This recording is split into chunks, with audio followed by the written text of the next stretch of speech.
এই মুহূর্তে বন্নি ইউনিয়ন বিএনপির সভাপতি জাহাঙ্গীর কবিরের কাছ থেকে জানতে চাচ্ছি যে এই বন্নির বাজার থেকে যে সিঙ্গিপাড়া পর্যন্ত যে সড়কটা রাস্তায় যে কাজ হচ্ছে জনসাধারণ বলতে তো চরম অনিয়ম হয়েছে। আপনার কাছে কি মনে হচ্ছে?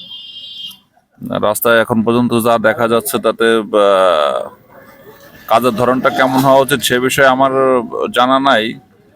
কিন্তু এই যে যা করতেছে এটা না করা হচ্ছে ভালো ছিল। আমরা যতদূর জানি এই মুহূর্তে কোনো বরাদ্দ নাই, তো বরাদ্দ যেহেতু নাই আমরা আমাদের দাবি ছিল এটা একটু মেরামত করে দিক। তো বড় বড় দিয়ে যেটা মেরামত করে গেছে সেটা থাকলেই ভালো হতো। শুধু শুধু এভাবে কাজ করে রাষ্ট্রের অর্থ অপচয়ের কোনো মানে হয় না। যে লাউ সেই কদু সেই রকমের একটা অবস্থা। তো এখানে ঝুঁকি তো আগেও ছিল, আর এটাতে ঝুঁকি কমবে এরকম তো কোনো সম্ভাবনা দেখা যাচ্ছে না। জানতে পারছি যে সিঙ্গিপাড়া থেকে যে রাস্তাতে একেবারে ফাঁকি ফাঁকি দিচ্ছে, এরকম হলে তো কেমনে চলবে? এত গাড়ি চালটা ভারী গাড়ি গেলে চাকার সাথে উঠে যাবে, যেটুক দিয়েছে পিস। মানে আপনি বলতে চাচ্ছেন চাকার সাথে পিস উঠে যাচ্ছে? হ্যাঁ, চাকার সাথে চলে যাবে পিস। তো আগেই ভালো ছিল নাকি?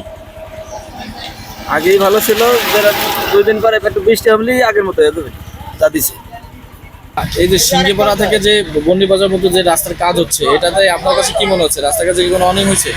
রাস্তা একটু ভালো হচ্ছে না, আমাকে গাড়ির চাকার ডালা এই দেওয়া আছে উঠে যাচ্ছে, মানে এই চাকা ডলে উঠে যাচ্ছে, তাই উঠে যাচ্ছে, মানে গাড়ি যাচ্ছে ওদের চাকা এই উঠে নিয়ে যাচ্ছে। এ থেকে দুর্ঘটনা বাড়বে না কমবে? এটা দুর্ঘটনা বাড়বে। দুর্ঘটনা বাড়বে, ঠিক আছে। দর্শক, আপনারা দেখতে পাচ্ছেন যে এই যে সিঙ্গিপাড়া থেকে বন্নির বাজার পর্যন্ত রাস্তার সংস্কারের যে কাজটা হয়েছিল মেরামতের, তো আমরা বন্নির বাজার থেকে এই বন্নি ইউনিয়ন পর্যন্ত আসলাম। রাস্তার যে পরিমাণ খাদ্য রয়ে গেছে তার থেকে আগের রাস্তাটাই ভালো ছিল। আমি কিন্তু এখানে স্থানীয় কিছু লোকজনের সাথে আলোচনা করে জানলাম এবং তাদের কাছ থেকে দেখলাম, এবং সরজমিনে আমরাও দেখতে পাচ্ছি। দেখেন এই যে পিচটা এটা এইভাবে উঠে যাচ্ছে, এটা কিন্তু এইভাবেই উঠে যাচ্ছে, আপনারা দেখছেন। দেখেন এসব কি এরকম যদি রাস্তা মেরামতের আগেই যদি এরকম হয়, তো স্থানীয়দের দাবি হচ্ছে যে এই রাস্তাটা যদি এরকম হয় তো আগেই ভালো ছিল। আর এই যারা চলতি পথে যাতায়াত করে গাড়ি, তাদের অভিযোগ যে বাইক অ্যাক্সিডেন্ট হচ্ছে, কারণ ব্রেক দিলে পড়ে যাচ্ছে। এবং এখানে কিন্তু সব থেকে বড় 2টা প্রতিষ্ঠান রয়েছে, বন্নি মাদ্রাসা এবং বন্নি হাই স্কুল, যেখানে আমাদের ছেলেপেলে সেখানে পড়ালেখা করে এবং স্থানীয় লোকজন কলেজেও যায়।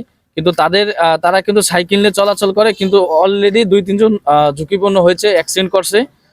তো এই যে রাস্তাটা যেভাবে হচ্ছে, আমি প্রশাসনের কাছে দৃষ্টি আকর্ষণ করছি ব্যক্তিগত আমি হিসেবে, আমি বন্নি ইউনিয়নের একজন স্থায়ী বাসিন্দা হিসেবে, যে এই রাস্তাটা যাতে পুনরায় আবার সংস্কার করে যেভাবে রাস্তাটা করলে ভালো হয়, যাতে অ্যাক্সিডেন্ট না হয়।